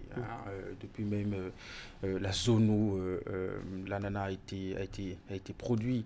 J'estime que déjà au niveau de la production, il y a déjà un mécanisme de contrôle. On peut même fermer les yeux sur ce qui s'est passé en France et ramenons peut-être le problème à l'échelle locale. Parce que si je finis de produire mon ananas que je vais mettre sur le marché, en tant que producteur, je dois être sensible quand même à la qualité du produit que je mets sur le marché, voyez-vous. Et donc, au niveau des producteurs, vous avez au niveau des producteurs, au niveau des producteurs, vous avez sans doute, n'est-ce pas, comment on dit, des unités de contrôle qui véritablement s'occupent de ce travail. Maintenant, au niveau de l'État, oui, justement, vous l'avez évoqué, nous avons une structure qui véritablement s'occupe du contrôle qualité de ces produits et c'est l'agence béninoise de sécurité sanitaire des Aliments. Et quand cette affaire est venue, je pense que le DG a été démis de ses fonctions. Est-ce qu'on ne cherche pas là un bouc émissaire? Une poursuite judiciaire qui a été enclenchée, des investigations pour voir véritablement ce qui s'est passé. Bouc émissaire, qu'on le veuille ou non, c'est d'abord la structure qui s'occupe vraiment de tester la qualité, n'est-ce pas, et de s'assurer de ce qui est produit et envoyé à l'exportation est de bonne qualité. Donc, certainement, est-ce que le produit est passé par le filtre? Oui. Alors, si le produit est passé par le filtre, comment se fait-il qu'à l'échelle internationale, on nous reproche véritablement ce défaut? Après, nous savons, Franck l'a rappelé, là-bas, ce n'est pas des histoires de copains-copines où ici, à l'échelle locale, on peut tromper la vigilance des missions de contrôle et mettre des produits impropres à la consommation sur le marché. Et c'est nous qui en payons les frais. Justement, à la veille des fêtes de fin d'année, on voit tout le souci que nous avons à gérer ces produits sur le marché. Nous avons de petits ventres ballonnants. Les gens sont capables d'aller identifier. Alors que nous souffrons de les gens sont capables d'aller identifier là-bas. Maladie chronique que nous traînons. Vous avez ces pays qui ont évolué et les gens sont capables d'aller identifier juste un œuf de mauvaise qualité dans un supermarché et le retirer pour la santé de leur population. Donc je pense que quand on joue véritablement à ce niveau, à l'échelle internationale, c'est la qualité qui vous rend fort. Et quand on subit de plein fouet ces genres de situations, ça peut vraiment remettre en cause tous les efforts, n'est-ce pas, tout le travail qu'on essaie d'abattre pour imposer certains produits à l'échelle internationale. Et donc, ce n'est pas seulement l'agence qu'il faut voir dans cette affaire. Le ministère de l'Industrie et du Commerce, le ministère de l'Agriculture, justement. Je pense qu'il faut véritablement checker surtout la chaîne de production pour qu'on puisse véritablement comprendre ce qui s'est passé. Oui, William. Si une hirondelle ne fait pas le printemps, attention au bouc émissaire que nous trouvons pour des situations comme celle-là. Vous savez, moi, les marchés dont on parle, même quand ce sont des entreprises locales et qu'il y a des défauts du point de vue de sorte à entacher ou à endommager la santé de leur population, même quand ce sont leurs propres entreprises, ça ne pardonne pas. Et vous voyez souvent les affaires dans la presse française. Pour dire que quand vous allez sur des marchés comme ça, rigoureux envers leurs concitoyens, envers leurs propres entreprises, vous n'avez pas, en tant que produit d'exportation, entrer dans leur pays, vous n'avez pas à faire preuve de légèreté. Les responsabilités sont totalement partagées. Comment ça? L'État a décentralisé la gestion de l'agriculture béninoise à travers des agences territoriales, des pôles de développement. Aujourd'hui, plus aucun producteur, l'ANA tient tellement aux yeux du gouvernement que plus aucun producteur dans son champ, à partir des producteurs qui en blavent jusqu'à une certaine superficie, plus aucun ne sort de l'ANA sans l'accompagnement, sans le suivi des cadres des ATDA, des agronomes des ATDA. L'intrant est mis à disposition par l'État. Les intrants incriminés, les intrants dont on parle, sont mis à disposition par l'État, par des mécanismes précis. Le dosage, les conseils sont mis à disposition pour la plupart du temps par des cadres de l'ATDA. Ensuite, on parle du laboratoire central de l'APSA, le laboratoire d'Aquapa, ce qui a remplacé la DANA. Mais attendez, je ne reste plus au conditionnel parce que beaucoup de sources ont confirmé cette version. On dit sans contrôle parce que la machine de contrôle est en panne. Sans contrôle, on trouve des documents pour prouver que l'ananas a été testé et répond aux normes, on l'envoie sur un marché. Attention, tout le monde n'est pas dans la légèreté comme nous. Tout le monde ne crie pas lutte contre la corruption de façon de façade et dans le fond, il n'y a pas grand-chose. Ailleurs, les gens sont conséquents envers eux-mêmes, envers ce qu'ils font. Vous n'avez pas, c'est là pour moi que le bouc émissaire DG, pour moi c'est un peu justifié. Vous n'avez pas produit, entre-temps il serait hors du territoire national pendant les contrôles de cette ananas et cette vague d'exportation. Attention, vous n'avez pas à falsifier des documents pour juger et approuver la qualité d'un produit que vous n'avez pas entre-temps testé parce que l'État n'a pas mis les moyens, la machine est en panne depuis des mois. Si la machine est en panne et que le marché... Ça, c'est l'État. Et que le marché est sous pression. Comment on fait? Si la machine est en panne, c'est la responsabilité de l'État. Mais vous n'avez pas à inventer des choses qui vous rattrapent après. C'est en cela que je justifie qu'on saute le DG à APSA. Mais qu'on saute aussi d'autres têtes qui ont totalement leur responsabilité, si tant est que sauter est la solution. Qui doit mettre à la disposition du laboratoire central de sécurité sanitaire des aliments, la machine en question pour tester? Qui doit mettre les intrants de la machine pour que la machine puisse répondre? Qui sont les agents devant? C'est un corps de contrôle. Donc je parie qu'il y a 2-3 niveaux de verrou. Qui sont les dépositaires du pouvoir de contrôler? Si tant est que la solution c'est l'idée, oui tout le monde. Si tant est qu'il faut situer la responsabilité. Il y a plein d'interrogations. Il faut nous situer. Alors, qui sont, est-ce que dans cette même veine-là, on a fait une fiche pour véritablement signaler la panne de cette machine-là? Et puis, lorsque vous parlez de cette chaîne de contrôle au niveau des pôles qu'on a mis en place sur l'ensemble du territoire, vous savez, un producteur, le contrôleur peut quitter son champ aujourd'hui et lui, par souci de rentabilité, il va augmenter la dose. C'est vite arrivé. Il y a peut-être 3 ou 4 contrôles. Lorsqu'on finit le 4e contrôle... Il faut aussi intégrer, il faut mettre la main sur la personne qui a produit la lana. Donc, tout le monde, on risque de remplir. On risque de remplir. Non, on risque de remplir. Oui, parce que l'ananas retourne dans les champs. Et c'est parfois ça qu'il dépose sur le marché. Il y a même... Le produit n'est pas 1000 cultivateurs de Mais ça veut dire que parmi les ananas que la bonne dame vient me vendre derrière Canal 3 aussi, moi-même je prenais des pesticides assez élevés dans ces ananas. On va parler de cet axe-là. Parce que le risque on parle de l'Europe, mais ici... Autant le risque est de l'autre côté, autant le risque est ici. On va en parler tout à l'heure, mais là sur lequel je voudrais bien vous entendre. Bonne arrivée Ulrich, on parlait de l'ananas, béninois recalé, retiré du marché français. On a vu un peu quelles peuvent être les sources de cet ennui-là et les conséquences. Mais c'est bien beau de nous montrer qu'on est exemplaire, qu'avec la santé de sa population, on est vraiment rigoureux, rigide, etc. Mais il y a des produits qui partent de là-bas, qui sont nocifs pour notre santé. Est-ce qu'ils font ce travail? Ils font ce travail-là, eux, chez eux. Ah non, ils n'ont pas le faire à la base. Oui.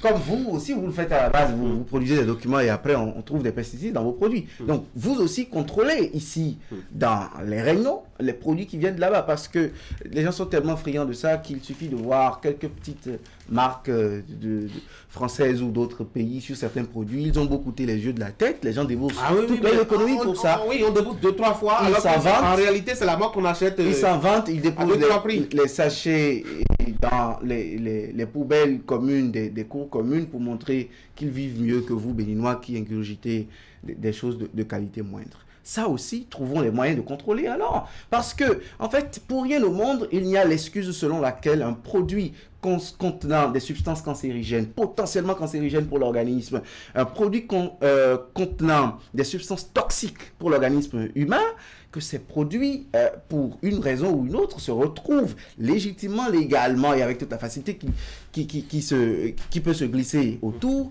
dans les rayons des supermarchés, dans les rayons des commerçants. Et on parlait de l'ananas béninois et de son système de contrôle. Je dis, si le producteur peut, par roubladise, se retrouver le lendemain dans le champ après le contrôle des cadres, qui alors a mis à disposition ce pesticide ou ces intrants et surtout... Vous savez ce que les gens font? Je vais vous dire ce que les gens font, par exemple le cotoculteur. Vous savez, à des moments donnés, il y a rupture dans la fourniture des intrants. Et parfois aussi il y a retard dans la fourniture des intrants. Alors pour anticiper ces ruptures-là, pour anticiper ces retards-là, quand ils ont besoin de 2 sacs, ils vous disent 4-5. Du coup, ils ont le supplément qui est là, de sorte à ce que quand ils en auront besoin et que à la base on ne peut pas leur fournir, ils ont de quoi sous la main déjà faire leur travail. Et surtout ça alimente la spéculation parce que pendant que eux ils ont les 5 sacs, donc 3 de surplus à leur disposition, quand d'autres en ont besoin et qu'ils n'ont pas, et ils ne sont pas servis tout de suite, et bien eux ils vendent dans le marché noir et alors, ça leur fait beaucoup de la préoccupation est toute simple. Est-ce que ces résidus dont on parle relèvent du surdosage des producteurs ou quelle que soit la quantité qui est utilisée, même dans la norme, il y a des résidus. Et ça, c'était par exemple le cas de 2017, selon lequel la nature des intrants... Vous savez que depuis Gaston Dessous, il y a beaucoup d'intrants qui ont été retirés de la production de beaucoup de produits, même du coton.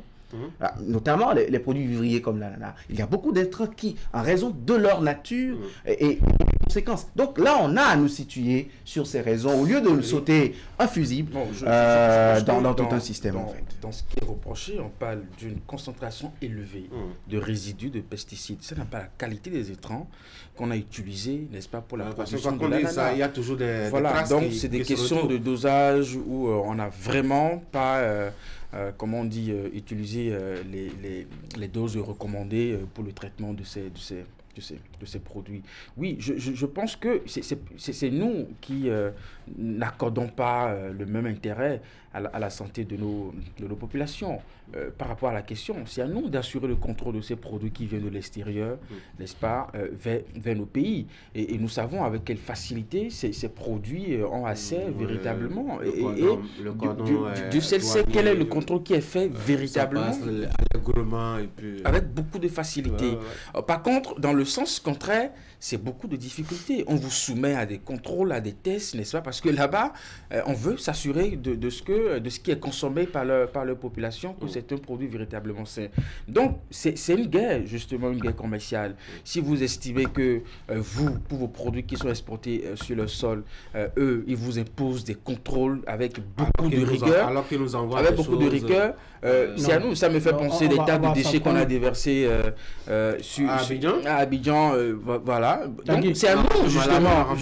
C'est à nous de veiller à ça. À nous-mêmes. Voilà. Vous savez, quand vous avez un frère qui est resté en Europe, qui s'est débrouillé, qui a eu quelques copains là-bas, à la faveur des soldes, on réunit tous les produits et on nous envoie ça dans les conteneurs, on voit la date de péremption, on dit, mais bon, chez eux là-bas, c'est déjà périmé, mais chez nous, ça peut faire encore 3 mois. Ça peut faire 6 mois. Oui, ça peut faire 6 mois. Oui, ça peut faire l'affaire. On dit de ne pas tenir compte de la date écrite. Non,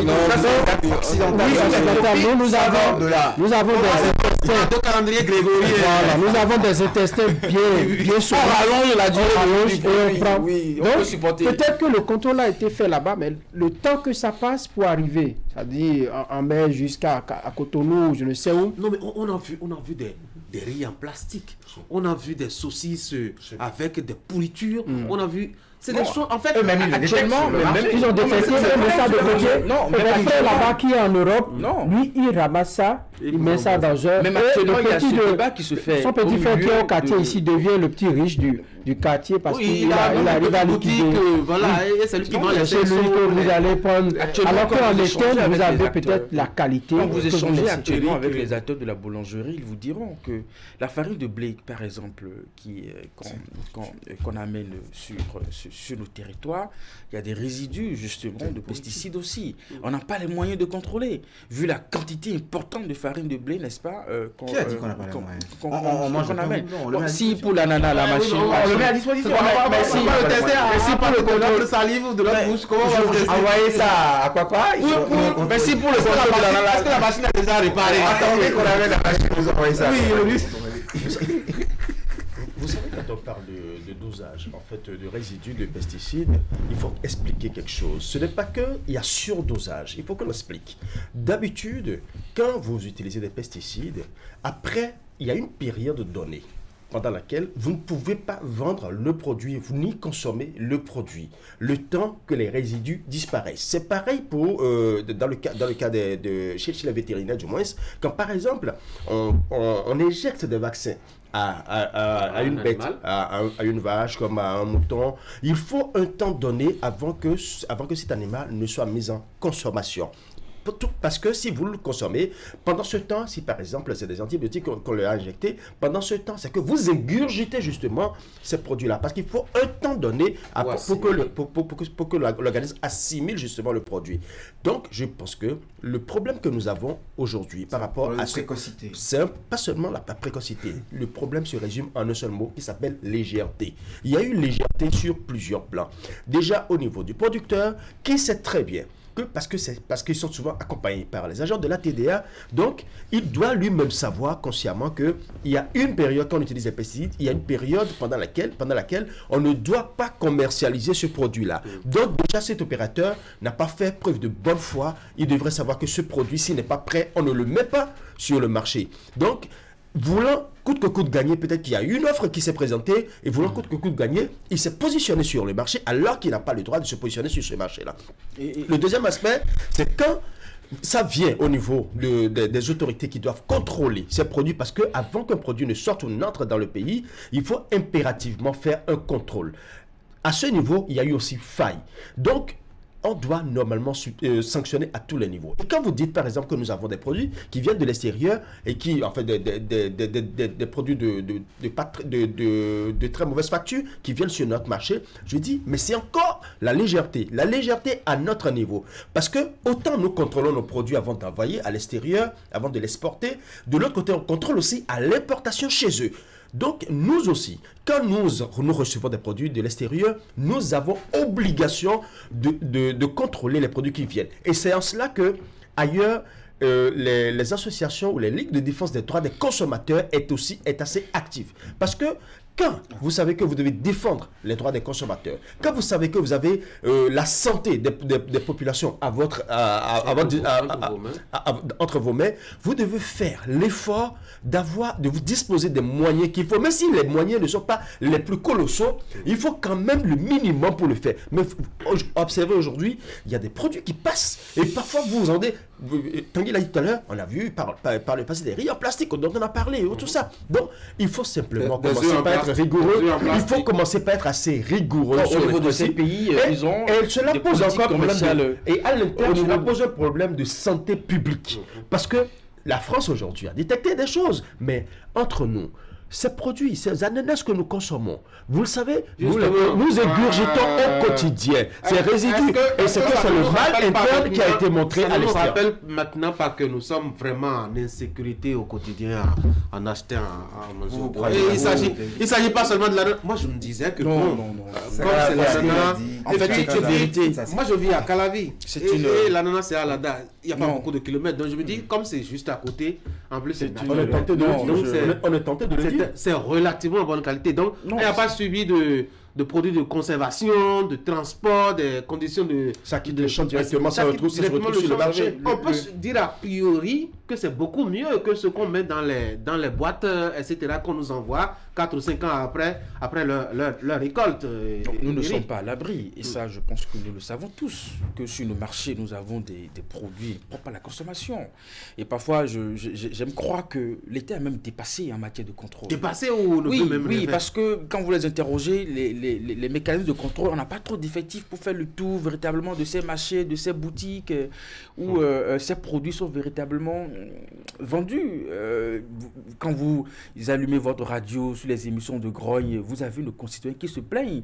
La qualité du fer à béton, le pain qui nous est vendu. Donc, tous les produits aujourd'hui, comment on dit, il y a ce soupçon de doute véritablement sur la qualité. Le contrôle aurait été fait sur l'ananas, peut-être au Bénin, parce que si on a fait en France, on s'est rendu compte que ces produits sont mauvais, c'est qu'il y a un travail qui a été fait ici qui n'a pas été fait. Oui, qui n'a pas été fait. Justement, si on aurait pu le faire pour le consommateur béninois, on s'était soucié, mais voilà, ça n'aurait même pas été là-bas. Et c'est là qu'on se pose la question, est-ce qu'une partie de l'ananas rendu impropre à la consommation en France ne se retrouve pas sur le marché local? Depuis, nous l'avons bien mangé.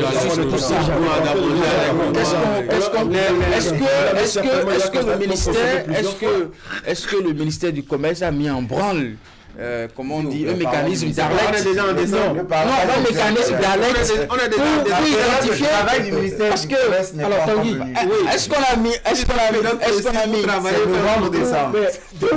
depuis que le... Permettez-moi d'aller au bout de mes idées, parce que là, nous parlons de nos concitoyens. Je ne veux pas les Français. Laissons les Français là où ils sont. Non, vous savez, on a défendu la sécurité de nos concitoyens. De nos concitoyens.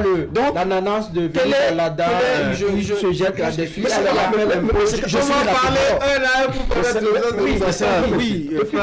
Je pense qu'ils ont su l'effet de l'ananas. Ce que vous mangez dans les restaurants. Comment? Depuis que la tomate est chère, vous savez ce qu'on vous prépare dans les restaurants? Moi, je ne vais pas au restaurant. Dans les maquis, dans les garoteries, que nous on fréquente pas moment, parce que nous sommes des citoyens.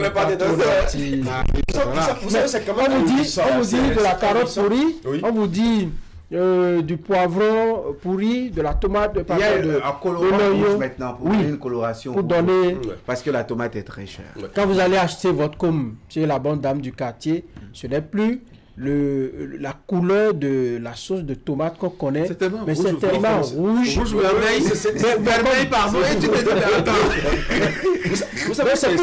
C'est pour vous dire que on a beau faire le contrôle, vous savez, les gens trouvent toujours le moyen de contourner ces mesures de contrôle-là.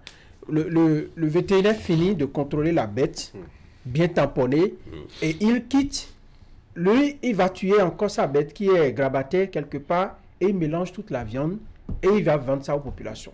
Le vétérinaire est déjà passé le matin très tôt pour contrôler la quantité qu'il doit vendre. Le cachet ne peut pas être... Ça, c'est le meilleur des cas. On ne peut pas être... Vous avez le cas où le vétérinaire lui-même se rend compte que, après contrôle, que la viande n'est pas propre, mais bon... Non, le cachet qu'ils mettent pour certifier que le contrôle est fait, ça ne peut pas être mis partout sur toute la viande. Et donc, quand lui passe déjà, le boucher, lui, voit le cachet, il essaie d'accrocher ça quelque part. Vous voyez juste le cachet, il dit bon, le vétérinaire est passé. Mais à côté, lui, tu pour en cacher 10 bêtes. Voilà. Donc, c'est pour dire que les gens, c'est de la mauvaise foi en réalité. Lorsque vous savez que l'ananas que vous avez produit, vous avez dépassé le dosage en termes de pesticides et tout ça, ils n'iront jamais dire aux autorités qu'ils ont dépassé le dosage. Et ce en quoi on doit souffrir que le responsable de la structure qui est censé faire le contrôle aille peut-être se justifier, c'est que c'est le dernier passage avant l'exportation de ces produits. Malheureusement, il s'est trouvé à un mauvais moment, au mauvais endroit, et donc il doit se justifier. Si au moins on a mis de la rigueur dans ce qui est dit, alerter les autorités par des fiches pour dire, mais la machine qui contrôle est en panne. La machine ne nous permet plus de savoir si l'ananas qu'on doit exporter. Pourquoi ne pas même le dire dans la presse? Mais aujourd'hui, c'est rare. Moi, je veux bien vraiment que ça soit... Je rare. crois que cette information soit fausse parce que si dans la période de contrôle, on parle de ce que d'une machine serait en panne, ça veut dire que toute la période, tout ce qui est comme produit qui doit passer au contrôle, là je passe le cap de l'ananas, ça veut dire que dans la période, tout ce qui est comme produit à l'exportation... On fait même une fixette sur l'ananas. Justement, donc les laitues, les légumes, nos maraîchers gentils. Comme ça, est-ce que ça se contrôle? Comme ça ne franchit pas les frontières. Entre nous, on s'empoisonne mutuellement. Oui. Et puis on vient à nos obsèques chaque samedi. On vient à nos obsèques respectives. C'est inquiétant dans la mesure où on sait déjà que le produit qui est destiné à l'exportation d'habitude est soumis à un contrôle très rude. Et que des producteurs ou tout le système de l'interprofession sache très bien que ailleurs, ce sera encore contrôlé, testé. Et qu'on sache qu'il y a ces verrous-là en instance. Et que volontairement, qu'on mette un produit que l'on sait pertinemment impropre à la consommation, cela prouve déjà que si on sait que de l'autre côté, il y a assez de contrôle, et qu'ici, qu'il n'y a même pas du tout de contrôle à l'interne, imaginez un peu ce qu'on déverse sur le marché et que nous, consommateurs, nous prenons au quotidien. Cela pose un problème de mauvaise foi, comme l'a dit Franck tout à l'heure. C'est véritablement un problème de mauvaise foi. C'est vrai que le DG a été mis sous verrou pour écoute, mais il faut que les enquêtes se poursuivent, qu'on aille plus loin pour savoir tous ceux-là qui ont été impliqués dans ce processus. Parce qu'en réalité, c'est un génocide carrément. C'est un suicide collectif. C'est que on est en train de décimer. C'est bon, c'est que c'est en douce. Parce que je le disais tout à l'heure, c'est une question de santé publique. Et on dit en fond que la mort collective, ça ne fait peur à personne. Mais justement, c'est ce qui fait que certaines maladies sortent de plus en plus. Vous savez, c'est bon de faire le débat sur l'ananas. Est-ce que vous pressez les oranges que nous prenons depuis quelques mois? Mais c'est à vous, on doit s'en prendre parce que... Vous les pressez? Oui, c'est vos parents qui cultivent surtout l'orange. Je ne le refuse pas. Pas pour dire que les gens stigmatisation. Oui, j'accepte la stigmatisation de Tanguy. Mais après ça, je dis que les parents d'Alada ne sont pas moins mes parents. Ils sont aussi des Béninois. Et eux aussi... Une façon de taquiner. Donc, autant je tiens rigueur à mes parents d'Alada, autant je tiens rigueur à tout autre produit du Bénin. L'orange de Alada est où? Je ne sais pas. Non, mais quelle difficulté l'orange pourrait nous présenter en matière de sécurité sanitaire? Parce que c'est quand même un arbre qui prend le temps de grandir, de produire, et surtout qu'on suit pratiquement sur 3 ou 4 ans d'abord après sa première production. Oui. Si la croissance de l'orange actuelle n'a pas un problème, alors pourquoi nous avons du mal à presser les oranges comme par le passé? Parce que la petite pression l'éclate dans tous les sens. Je ne sais pas si c'est... Et je ne suis pas le seul à faire le constat. Ça dépend du type d'orange, parce qu'il me semble qu'il y a plusieurs variétés d'orange. Ah, d'accord. Donc la variété que nous avons de plus en plus maintenant, parce que c'est un fruit que j'aime bien... Le jus n'est plus assez... Il faut presser moins maintenant. Il faut presser moins. Ah, d'accord. Je veux parler. C'est un presseur. Je veux parler. Vos stigmatisations deviennent nombreuses. C'est un presseur vigoureux. J'aimerais finir. Ça, c'est le produit non contrôlé. Oui. Et le contrôle. Vous savez, on a testé des joueurs à l'IRM ici. Avec... non, n'ouvrez pas ce dossier si vous voulez. Testé avec... Même le test sur les humains aussi, hein, Non, Non, je pense que... Non, merci beaucoup. Il est 8h47. Merci à vous pour cette discussion. Mesdames et messieurs, c'est la fin de cette émission. Merci d'avoir été là. Suivez-moi juste après moi la revue de presse. Allez, bonne journée.